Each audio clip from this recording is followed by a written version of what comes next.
دو سنت کی جگہ 3 وتر کی نیت کر لی تو نماز کیسے پوری کرے؟ میں عشاء کی نماز پڑھ رہا تھا، فرض نماز کے بعد 2 سنت کے بجائے میں نے غلطی سے 3 وتر کی نیت کر لی۔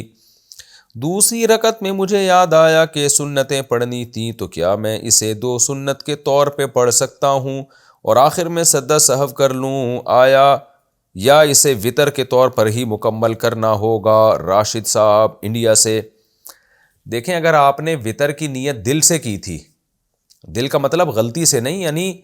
غلطی یہ ہوئی آپ سے کہ آپ کو یہ یاد ہی نہیں رہا کہ میں نے 2 سنتیں پڑھنی ہیں،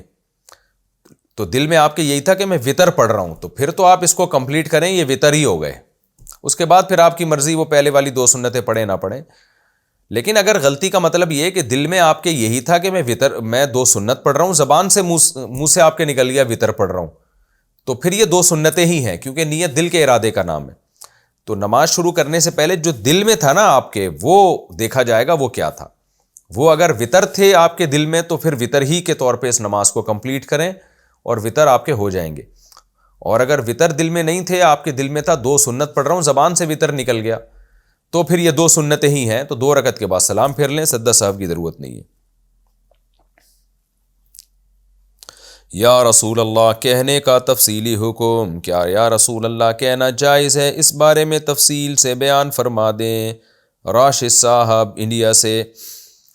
دیکھو، شاعری میں ندا کی جاتی ہے ان لوگوں کو جو آپ سے دور ہیں،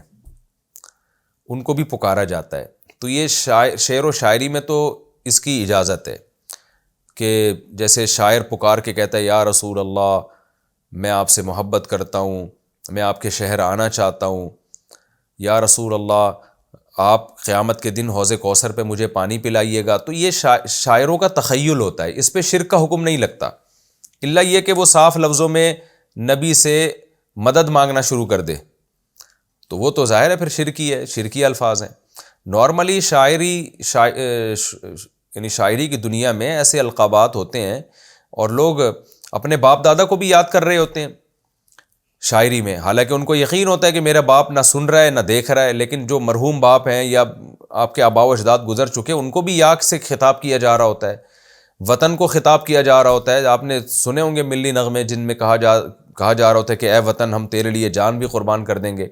اب ظاہر ہے شاعر کو پتہ ہے کہ وطن سن تھوڑی رہا ہے، یہ تو اپنے جذبات کا اظہار ہے، تو جذبات کے اظہار کے لیے یا رسول اللہ کہنا یہ جائز ہے، ہمیشہ سے ہوتا رہا ہے شاعری میں بھی۔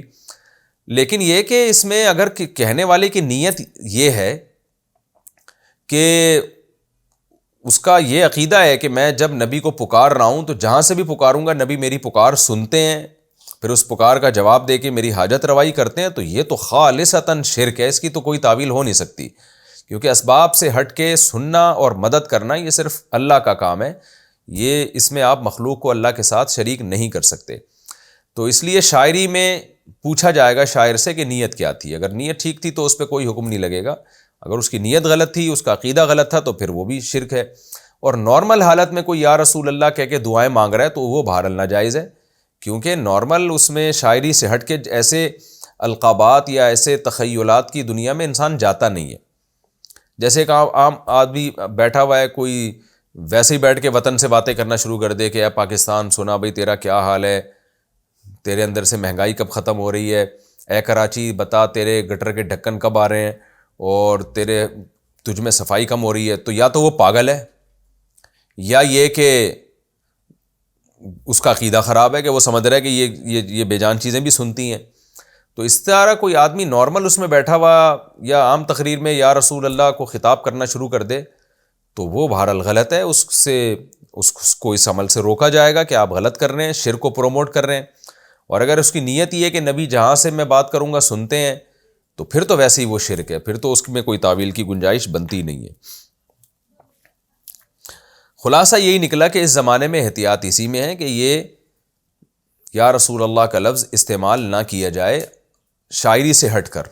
شاعری میں تو ٹھیک ہے چلتا ہے، لیکن شاعری سے ہٹ کر جب آپ استعمال کرتے ہیں تو یہی وہم ہوتا ہے کہ آپ کا گویا یہ عقیدہ ہے کہ نبی ہر جگہ سے سنتے ہیں، تو پھر یہ شرک نہ بھی ہو، شرک کو پروموٹ کرنے کا ذریعہ تو بنے گی یہ چیز۔